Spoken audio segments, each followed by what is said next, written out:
So let's start the interview, Heidi. So welcome, Heidi, to METALLERIUM Pages. It's a great pleasure to talk with you about Konvent, this new album called Down the Sun, and more things related to the metal world. So starting with this question, with the with the common things. So perhaps do you want to present the band because this is the first interview here in METALLERIUM. Yeah. Well, first, thank you for having me. That's really awesome. Well, I play bass in Konvent, and we're like a death doom band from Copenhagen, Denmark. The new album we made has a little bit of a blackened feel, so maybe you could say we're like blackened death doom. I don't know. Some would say. Yeah. So that's a short introduction of us. Okay. So I've been listening to this your two albums, Puritan and Masochism and Cold Down from the Sun, and I think that with this new album the band grow with a more atmospheric, with more sinister sound. So it doesn't Yeah. matter how the composition process into this new album, and perhaps this album was composed during the pandemic or was it before? It was during the pandemic, so of course it was a lot different than with Puritan Masochism because with that album we could be together all the time. But with this album, our rehearsal space was closed down for a lot of time during the pandemic, so we didn't have any place to rehearse together because the communal places were closed down in Denmark. So we had to get together, me and Sarah, the guitarist, and play riffs and try to make frames and send it to the other guys. And but yeah, it was a very slow and long process, and it was definitely influenced by the pandemic. Also, sound-wise, I think it sounds a bit darker and more sad, more evil in some ways, and that's definitely because of the circumstances around the world. Mm. Okay. I've been reading a few reviews of this new album, Cold from the South. When I did the review too here in Metallerian, and when I feel when I try to label the band, I put just doom metal because I Mm, think this globe everything. yeah. This globe everything about the sound. But some people think that the band plays death metal, and I remember to talk about with Andrew from Madrian Bride and other people from the old days in the Doom Death or Death Doom, and they Mm, told me that when a band needs to put the death metal style into their music, yeah. usually the death metal part that has something to do and a punch in the face, like Obituary and Slowly We Rot. It has a lot stronger, a lot and furious riffs.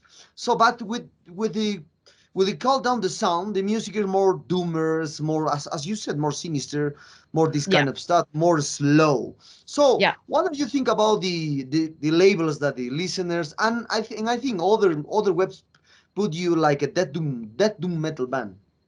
Um, I think it's up to the people who listen to it to decide. I don't have any problem with anyone saying, "Oh, it sounds death doomy, it sounds sludgy." Some people say it sounds like a bit of post metal as well. I don't really hear that, but some people hear it. But it's fine. I mean, the death part for me is mainly Regga's vocals, because she sounds like she's singing in a death metal band to me. Um, Not as much the riffs, but sometimes they are a bit death, in my opinion. But it's so much up to the listener. You can hear something, and then I can hear another thing, and yeah.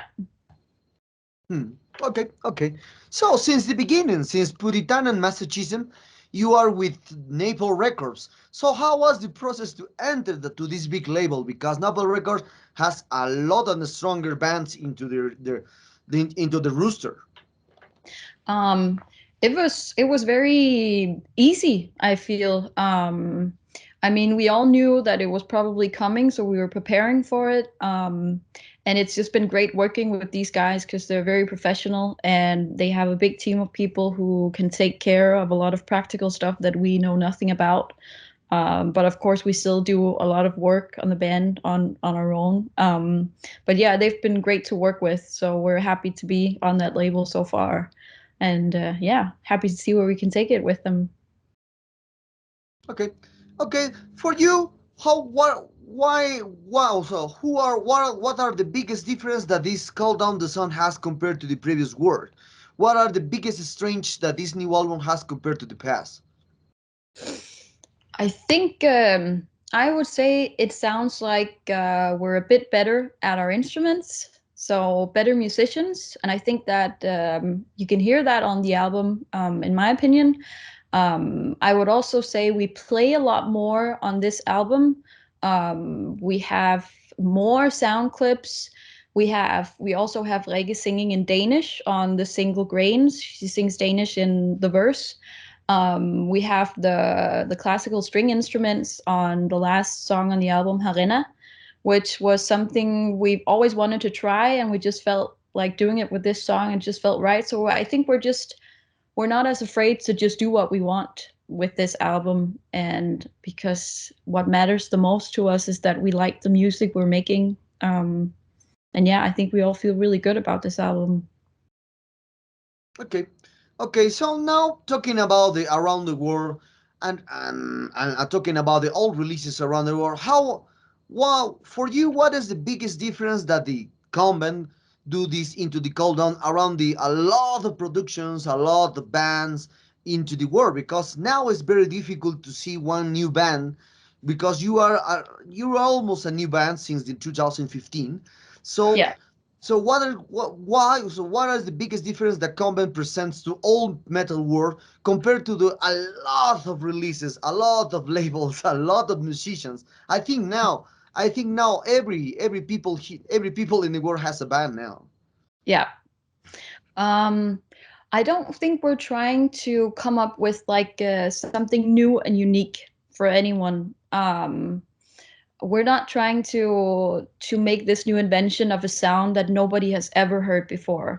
We're just trying to do what we like, and we like to do it together. And I think that you can see that if you follow us and if you see us live, you can see that we're a happy band. We're happy together, and it's really important for us to communicate with the fans and take our time whenever we go on tour. I I mean, it's hard for me because I don't. It's hard for me to say that we're better than somebody else. That's like a very Danish thing. You don't say you're better than anyone else. So it's hard for me to say this is what makes us different from everybody else. I don't think we need to be different. I just think we need to do what we do and just do it well, and then if people like it, they like it. Yeah, is that a good enough answer? No, it's okay. It's okay. It's okay. It's okay. So one question that I always that I want to ask you is, why do you decide to form a band like Just Woman? Why why not see the man there? So because a lot of bands now is in a mix with female and Yes. male musicians, but now I saw your lineup from the past to now, and always be a woman. Yes. Well, we've only had one change, and it's only been one girl that we had to Yes. change. So it's only been one shift. But the reason why we're only girls is because no guys wanted to play with me when I started a band. So back in 2015, I had just started playing bass, but all the guys I knew from the metal scene, nobody wanted to start a band because I wasn't good enough. The only people I knew around me were girls who also was pretty new and also wanted to start something. So I think a lot of people think that we're like a concept band, or that we started it out just to be girls and we're going to do an all girl band. But we hate the idea of that. We hate the idea and the label of all female because we're just a band like everybody else, because you would never say that about a guy band, you would never say, oh, they're an all guy band. I mean, so it's a bit it's a bit annoying that people think that we only formed because we're girls, and that we have this girl thing about us, and like people only see us because we're girls, because it was it was only because guys didn't want to. But now No. I'm happy that we're girls. I mean, I think a lot of people would feel that way about, like, when we had to get a new drummer back in 2017. I think our former drummer had to move across country, so we had to get a new one. And we searched for both females and male drummers. We didn't say only a guy or a female drummer. But the right drummer for us was a girl. She was the only one who fit really well with us, because it's not about just being a good drummer. They also have to have a good connection with us and good chemistry. So Mm. Yeah. Okay, Mhm. okay. So, I'm what you said is correct because when I hear the band for the first time, I just like the music, no, if it's male or female. But Yeah. talking about this matter, you said it, you said it. Now a lot of playlists, a lot of the merchandise, a lot everything around the metal world, especially they're mainly focused to the when this is female fronted, this is a female band. So for me, Yeah. it's wrong. But the merchandise talking about this. So, Yeah. what is your opinion in general about this focus that the female is more than the male bands because just you are a woman? I don't. For us, we've talked about a lot about this. We don't want any special attention because we're girls. We don't want to get more offers. We don't want to get less offers. We want to be just equally treated with the rest of all the bands, all the guy bands. Um, because I feel like, especially here in Denmark, a lot of people will try and say the only reason we got success is because we're women and we look good on stage. I've had a lot of other journalists ask me, how do you feel about people saying you're only like because you're women? And it's like, you're taking away everything we've done, all the hard work we've did.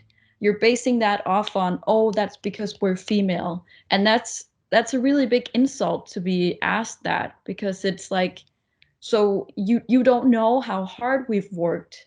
I don't mean you, but I mean the guys who would ask Yeah. me this. They don't know how hard we work. They don't know I had this like a full-time job for this many years trying to get this up and running. And it's like it's something you can't win. We can keep on trying to get the situation better and keep trying to talk about it, but it's I don't know where the mentality is going to change from. I think it's just about showing that it's possible for women to do this, and it doesn't have to be the focus on the all female. I mean, it's never something we write. Some people write it about us. Sometimes the label Napalm writes it about us, but we mostly try and make them not do it because we don't want it to be like that. And I think it's sad that there's so much focus on the women, and like you said, all female fronted, or it's like, but what about the guys in the band? Should the label be all female fronted and then not about the other people in the band? I mean, it's not a label. I mean, you can get Nervosa, they're an all female band as well, but we don't play the same music. So put you can't put that on us all, because you're putting us all in the same boat of like a concept band who's trying to make money off of being women, but we were just born like this and we just want to do what we do. Yes, Uh, I'm agree with you because as I yeah. said, I love the bands for the music. No, if it's a male or female, I don't. That's for me not important. But I prefer only the music. So, Yeah. talking about other matters around the world, well, especially now we will focus on your scene from Denmark because Denmark now is a great, like a great comeback successful because in the early 90s you listen Dominus, you listen Ill Disposed, this kind of bands, Gorefest there. So, but now you have a stronger comeback with Beast, with Undergang, with Friend Elite, now Konvent, and more bands are releasing new albums. New. So how was you live during you life during the 80s and 90s and that time. So now how you compare to the scene to the early days in Denmark to now? Um, I feel maybe I'm a bit too young for that because I was very young in the 90s, so I didn't really listen to metal music at that time. But of course I've heard a lot about how it was back in the days, and I think maybe we just sometimes you just hit the right time with the right people and the right community and the right like kind of you stick together because you want to do this. And all the metal musicians here in Denmark, we know each other because we play the same venues, we play the same festivals, and we rehearse in the same rehearsal spaces. So I think it's just about we share tips and ideas what to do. We've had a lot of bands reach out to us like, how did you do with that, and what about that, and what about owning it, like making it into a business, or where should we buy merch? And we always answer because it's important to give back, because we also had to ask some other bands when we were younger. So it's about giving your knowledge about it further. and not just keeping it to yourself. And then I think we're a bit lucky here in Denmark because we also have really great places to get funds where you can apply for funds for touring, for merch, for videos, for anything. And it's really easy to get if you make a good application. So that also helps getting funding to do these things as well. Mm. Okay, nice to hear that because now the Dingmark scene is the Danish scene is really amazing. I Yeah. love all kind of bands. So talking about other kind of matters. So what is your opinion about now? Now we will talk about the digital platforms and the vinyl format because now is the a greater comeback these vinyl formats around the world. So what Mm. is your opinion about the digital platforms? Because I'm from the 80s. I did the tape trading around the world to the 90s. Then the CD appears. Now the vinyl disappears, but now the vinyl reappear again in the Mm. market. So, but now we have these digital platforms to change music with all of music. So for you, where is considered for you the digital platforms? Is now MP3 trading like it is underground format, or perhaps it's now a mainstream format because I remember one thought in the 90s or at the beginning of the 2000s when some people call this when if you put your music in the digital format, you are a mainstream band, not an underground band. But now the times are changing. All bands are in streaming formats. Mm. And with this, what is your opinion about the comeback of the vinyl? I love the comeback of the vinyl, and also I feel like right here at the moment there's a comeback of tape as well. Yeah. A lot of people are getting like a tape player, and we also released the album on a tape as well. Um, and I remember we released the demo on a tape as well, and that was like gone like this. And we have so many people writing us about getting it on tape. So I love the fact that it's going back to a more like they want the fan, they want the stuff in their hands, they want to feel it, want to touch it, they want to look at it, and you can't do that with a digital format. But I would say I'm a bit hypocritical because I listen to my music on Spotify and I don't have a lot of records, so but I try and always buy merch, and I feel like it's up to the people themselves what they want to do. As long as people hear the music and come to the shows, that's the most important thing for me. I don't think we expect to get rich off of this, then we would have chosen something else to do. So it's just about sharing the music. Yes, that's the only thing. Yeah. So, talking about one abstract subject, because I love to ask a lot of things I love this question because perhaps do you hear about the synesthesia matter? No? Yeah, synesthesia matter is when one people listen the music, they Yeah. see colors, they smell others, and they'll taste